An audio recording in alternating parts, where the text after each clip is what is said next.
Cinema ಅಂತ ಬಂದಾಗ ಅದಕ್ಕೆ ಮೇನ್ ಪಿಲ್ಲರ್ ಡೈರೆಕ್ಟರ್ ಆಗಿರ್ತಾನೆ. ಒಂದೊಳ್ಳೆ ಡೈರೆಕ್ಟರ್ ಮಾತ್ರ ಒಂದೊಳ್ಳೆ ಸಿನಿಮಾ ಮಾಡೋದಕ್ಕೆ ಸಾಧ್ಯ. ಹಾಗೆಯೇ ಕನ್ನಡದಲ್ಲೂ ಒಂದು ಕಾಲದಲ್ಲಿ ಒಳ್ಳೊಳ್ಳೆ ಸಿನಿಮಾಗಳನ್ನು ಮಾಡ್ತಿದ್ದಂತಹ ಡೈರೆಕ್ಟರ್ಸ್ ಇದ್ದರು.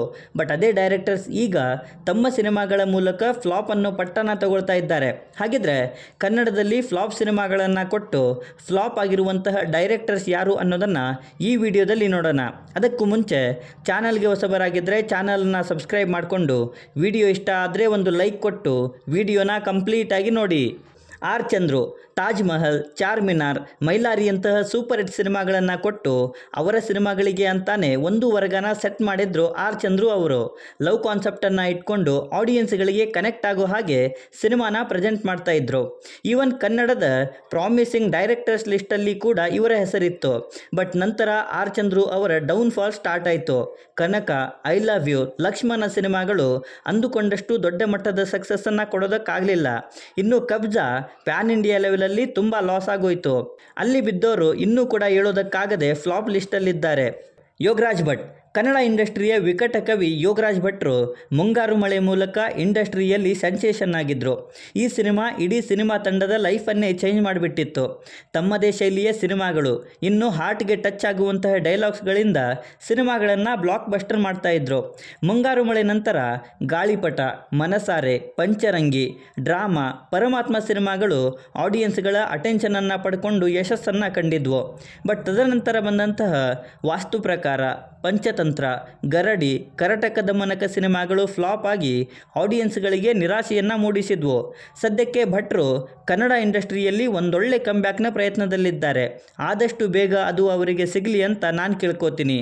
ಪವನ್ ಕುಮಾರ್ ಇವರು ಮಾಡಿರೋದು ಕೆಲವು ಸಿನಿಮಾಗಳು. ಬಟ್ ಆ ಸಿನಿಮಾಗಳಿಂದ ತಮ್ಮ ಸ್ಟ್ರೆಂತನ್ನು ತೋರಿಸಿದ್ದಾರೆ ಅಂತಲೇ ಹೇಳ್ಬೋದು.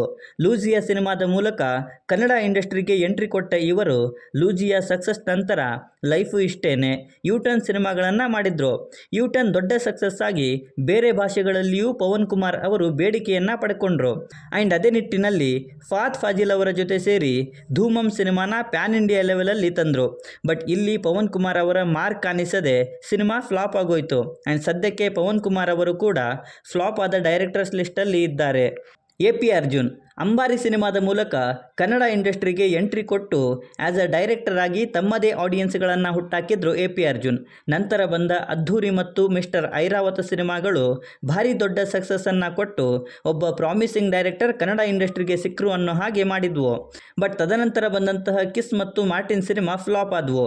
ಅದರಲ್ಲೂ ಮಾರ್ಟಿನ್ ಮಾತ್ರ ಇಂಟರ್ನ್ಯಾಷನಲ್ ಮಟ್ಟದಲ್ಲಿ ಕಾಂಟ್ರವರ್ಸಿಯನ್ನು ಮಾಡಿಕೊಂಡು ಡಿಸಾಸ್ಟರ್ ಆಗಿ ಸಾಬೀತಾಯಿತು. ಆ್ಯಂಡ್ ಇದರಿಂದಾನೇ ಸದ್ಯಕ್ಕೆ ಎ.ಪಿ. ಅರ್ಜುನ್ ಅವರು ಫ್ಲಾಪ್ ಡೈರೆಕ್ಟರ್ ಆಗಿದ್ದಾರೆ.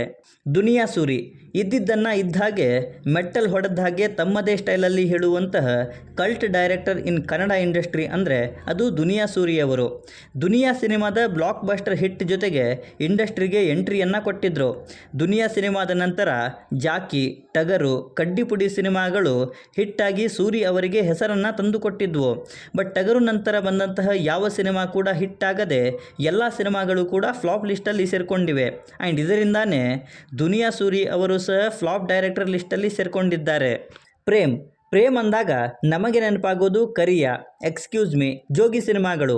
ಈ ಮೂರು ಸಿನಿಮಾಗಳ ಮೂಲಕ ಪ್ರೇಮ್ ಕನ್ನಡ ಚಿತ್ರರಂಗದಲ್ಲಿ ಹೊಸ ಕ್ರೇಜನ್ನು ಹುಟ್ಟಾಕಿದ್ರು. ಅದರಲ್ಲೂ ಜೋಗಿ ಥಿಯೇಟ್ರ್ಗಳಿಗೆ ಬಂದಾಗ ಥಿಯೇಟ್ರ್ ಮುಂದೆ ಜನಜಾತ್ರೆ ಇತ್ತಂತೆ.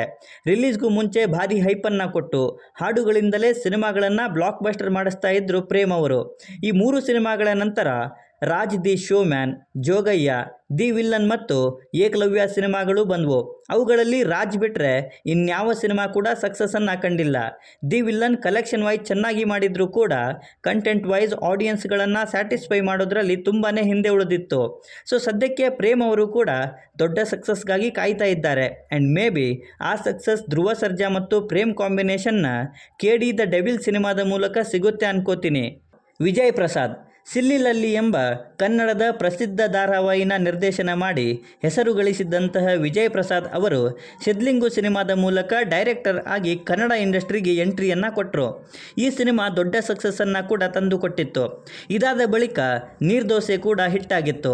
ವಿಜಯ್ ಪ್ರಸಾದ್ ಅವರು ತಮ್ಮ ಸಿನಿಮಾಗಳ ಪಾತ್ರಗಳನ್ನು ತುಂಬ ಆಳವಾಗಿ ಹೆಣೆಯುತ್ತಿದ್ದರು.